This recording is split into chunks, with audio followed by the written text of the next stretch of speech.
blades are the same height as the surface at the back. So what you need is having the pressure on the back.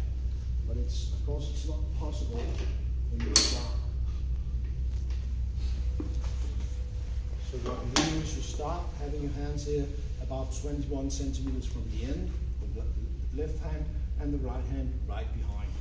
And then when you have material on the other side, you lift your hand and move both hands and make the pressure here at the back. This could be a little bit difficult because, well, you do need to have a little bit of pressure down, but not as much as you think. Because if you press down, it's just hard pushing it forward. And, well, it's good to have some kind of friction between your fingers and the material.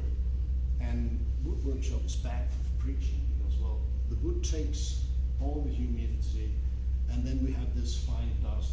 So you could spin your fingers when you have humid fingers, and then it's easier, you have more friction. Don't lift because then you'll get all the dust. This surface has to be a little bit lower, so it's putting it down to the first line. And what we need to do is, we need to do a surface and then an edge towards each other, so we would get the straight angle and the straight surface and the straight edge. And that's it here. It's not the two other sides. That's for the thickness.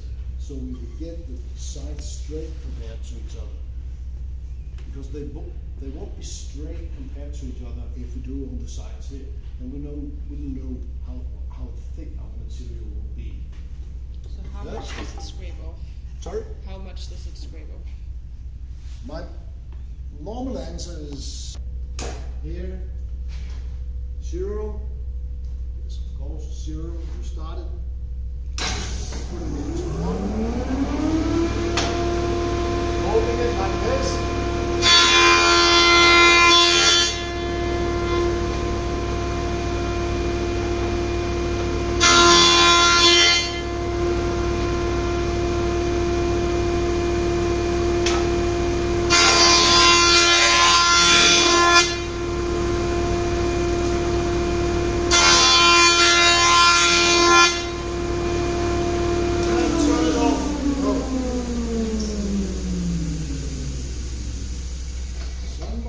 Been doing something well, which they're not allowed to because these blades are not sharp. That was the surface, and then I have to do the edge. So I put my plane surface into the surface here. And then instead of just pressing it down, I'm also pushing it in. So I put my fingers like this, holding it like that and like that.